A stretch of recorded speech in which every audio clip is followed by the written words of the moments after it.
But I'll talk a little bit about the impact of piracy because it's one of the reasons I'm here. When I joined Sony Music, the music industry was growing at about 11 or 12% a year. 97, 98, 99, 2000, right around there, it was healthy growth. But in the fall of 99, with the popularity of Napster climbing quickly, sales pretty much flattened.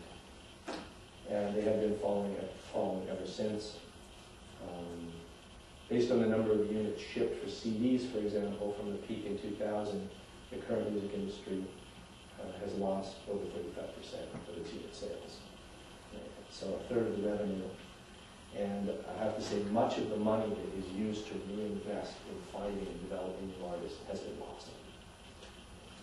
So the saddest result of this is that that for music lovers, the music companies no longer have the money to sign and promote as many artists as they used to.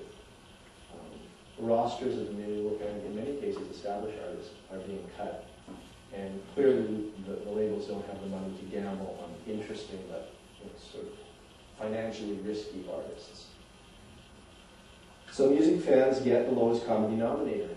You get the former Mickey Mouse clubs, you get the Britneys and the Justins, and you get the Jessica Simpsons, and anybody else that the labels are confident that they can sell a decent amount on the first album or the first single, as the case may be. And so if you think that music piracy doesn't affect you, but you love music, I'm not going to pound on it. I just want you to understand it's basic economics. There's not money coming in. There's not going to be good music coming out, and that's a shame.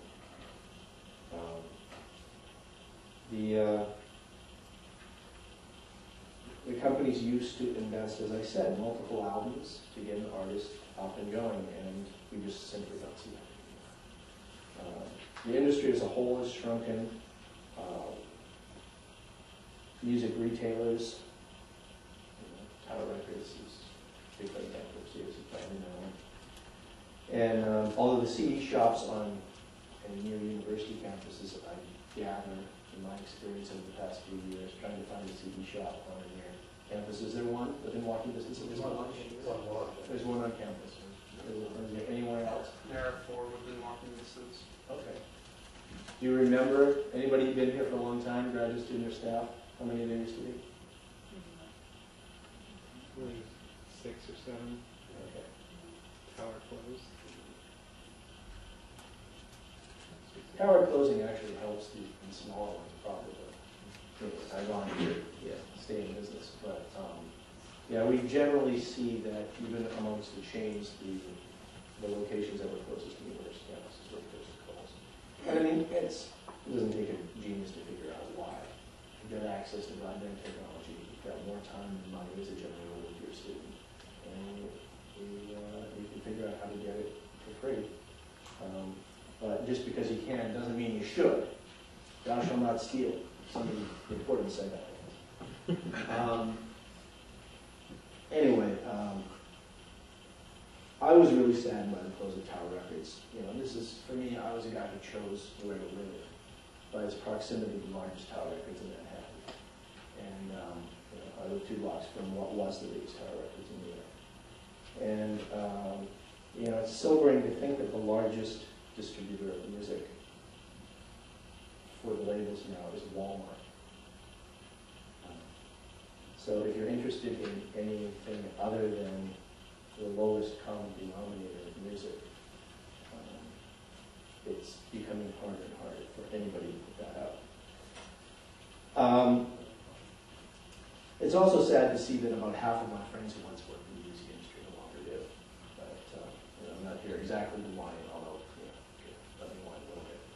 Now, do you think the fact that Walmart is selling more than Tower did because they sell it cheaper? Partly. Walmart only stocks what they know they can sell. Anybody been in the record department of a Walmart? Have you looked for anything interesting? Have you looked for anything that's got explicit lyrics? You got anything that I mean, if you're a rap or hip hop fan, I don't think you can find anything here. If you're, singer-songwriter, indie label person, they won't have a single disc.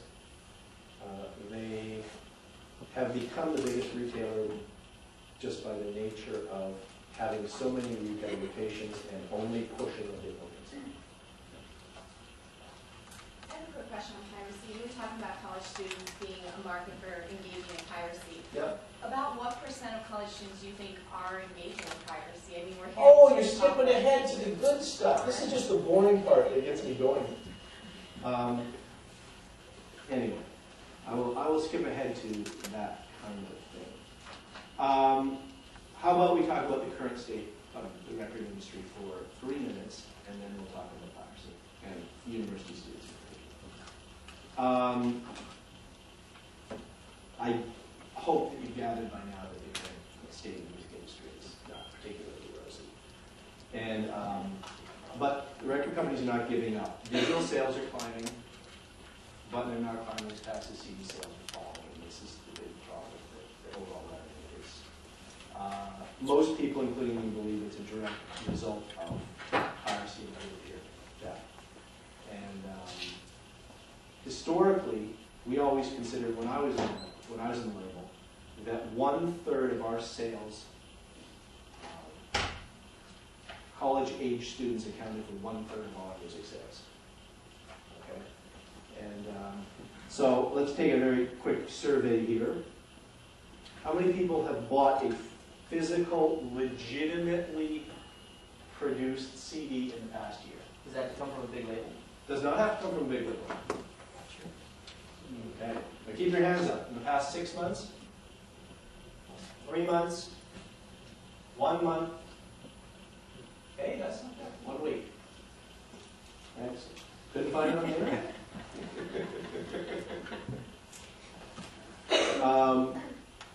Okay, how about downloads? Let's do it again. In the past year, how many people have purchased a download on the internet? Paid real hard-earned parents' money or whatever.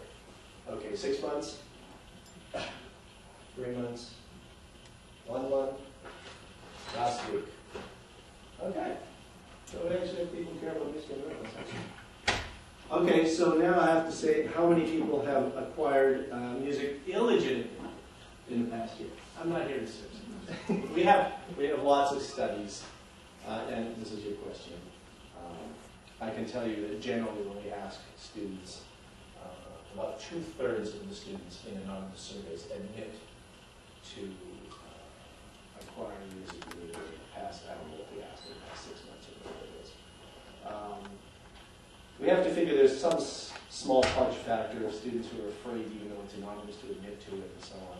But I think 2/3 to 3/4 of the students probably engage in it at least occasionally. Doesn't mean that they don't also purchase music. And there are, of course, people who say that they discover music by downloading it and then purchase the CD to support the artist. But I'm a big fan of that, supporting artists. A lot of my friends are artists. They're not being supported as well.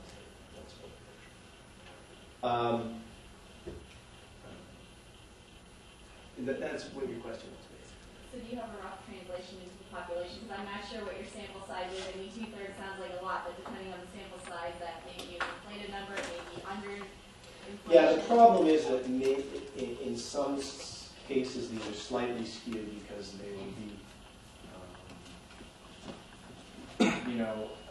I saw some results from a survey where they asked people who, on a rock and roll site, something about music. And I said, well, yeah, no kidding. If you go on the NFL, ilovenfl.com, everybody's going to say they love football. So that in some cases these numbers do get skewed.